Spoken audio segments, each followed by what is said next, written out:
आपका उद्देश्य बदला तो क्रिया का फल बदल गया। कई बार सुनाया है।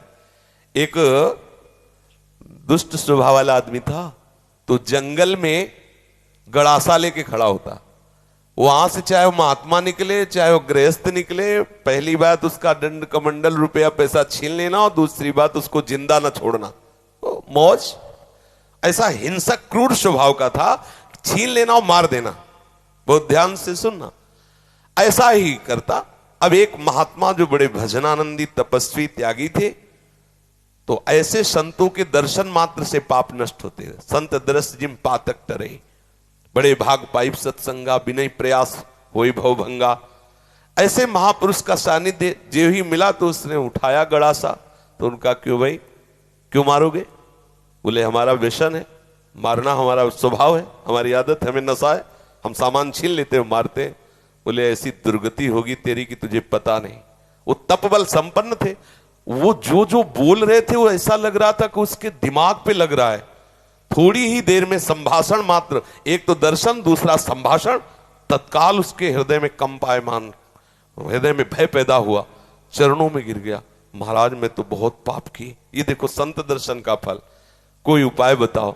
महाराज सब छोड़ दूंगा यदि मुझे शिष्य बना लो।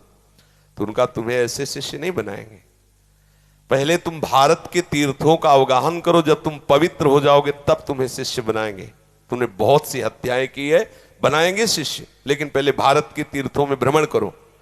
तो महाराज हम कैसे जानेंगे कि हम पवित्र हो गए, निष्पाप हो गए? तो उन्होंने एक सूखी लकड़ी दी और कहा जब ये हरी हो जाए, इसमें अंकुरण हो जाए, तो वहीं से लौट आना, जानना तुम निष्पाप हो गए। चल पड़ा। अब महापुरुष की प्रेरणा, ये होता है संत का प्रभाव। अब वो लकड़ी ली सूखी और चल पड़ा। 10 किलोमीटर चला होगा तो एक जंगल में एक बहुत बड़ा बट वृक्ष था, बरगद का, बहुत बड़े बड़े पेड़, बरगद के बहुत बड़ी, उसकी जड़ ऐसे आके शाखाओं से नवीन वृक्ष की रचना, बहुत बड़ा वृक्ष था। उसी के नीचे सोचा रात्रि काट लेते हैं, फिर हम तीर्थ यात्रा में जाएंगे। उसी के नीचे तो 4 बदमाश ऊपर चढ़े हुए थे, चोर, और वो समीप वाले गांव में चारों तरफ से आग लगाने का प्लान बना रहे थे कि तुम दक्षिण की तरफ से आग लगाना, तुम उत्तर की तरफ से आग लगाना, और फिर जो निकलेगा उनको मारेंगे, ऐसा ऐसा। उसने सोचा है इतने पाप किए हैं, अब तीर्थ यात्रा तो जा ही रहे, इन 4 को और मार देते हैं, क्योंकि ये 4 मरेंगे तो पूरा गांव बच जाएगा। अब जो तीर्थ ही जा रहे तो जब 50-100 वो मारे तो 2-4 इनमें क्या जाता है। उन्होंने आवाज लगाई, ये सुनो तुम्हारा प्लान ठीक नहीं है।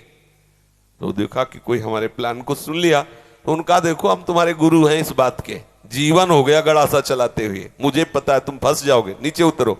अब एक साथ थोड़ी उतरेंगे, एक एक उतर। बड़ा वृक्ष था तो जड़ की आड़ में, उसको पता था, मारने का अभ्यास था, बिना अस्त्र शस्त्र के हाथ ही से मार दिया, 4 को मार दिया। मारा, सोचा अभी यहां तो हमने हत्या कर दी, यहां नहीं रुकेंगे, आगे जो ही लकड़ी उठाया तो हरी हो गई।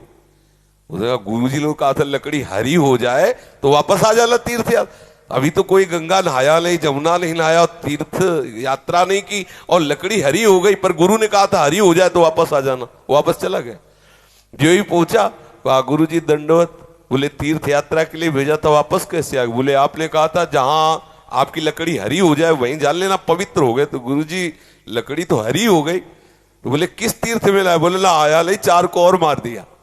बोले 4 को मार दिया तो और पाप बढ़ना चाहिए, कैसे क्या? तब उन्होंने बताया पूरे गांव की रक्षा करने के भाव से मैंने 4। तो बोले देखो बेटा, अभी तक अपने स्वार्थ के लिए मारते थे, उद्देश्य था आपको अपने स्वार्थ का, तो वो पाप हुआ। लेकिन पूरे नगर के गाय बैल जीव जंतु स्त्री पुरुष बच्चे सबकी रक्षा का उद्देश्य रख के 4 को मार दिया, तो वो महापुण्य हो गया। अब समझे, क्रिया वही है, उद्देश्य बदल गया तो फल बदल गया उसका।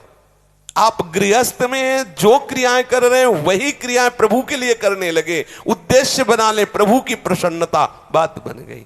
सर्वधर्मान परित्यज्य मामेकं शरणं व्रज अहम त्वां सर्व पापेभ्यो मोक्षयिष्यामि मा शुचा। तू चिंता मत कर कि धर्म त्याग का पाप लगेगा, मैं तुझे निष्पाप कर दूंगा, लेकिन तू मेरे चरणों का आश्रय ले ले। हर धर्मों की पूर्ति भगवत प्राप्ति से होती है, और प्रभु के चरणारविंद का आश्रय लेना परम धर्म है।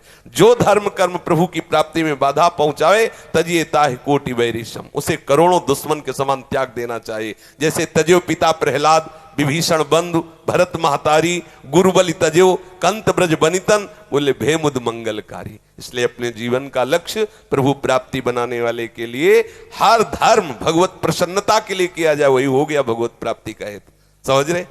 ऐसे कितने महापुरुष देखे गए अपने कुल कर्म को करते हुए भगवत प्राप्त हो गए, क्योंकि वो प्रभु की प्रसन्नता के लिए किया।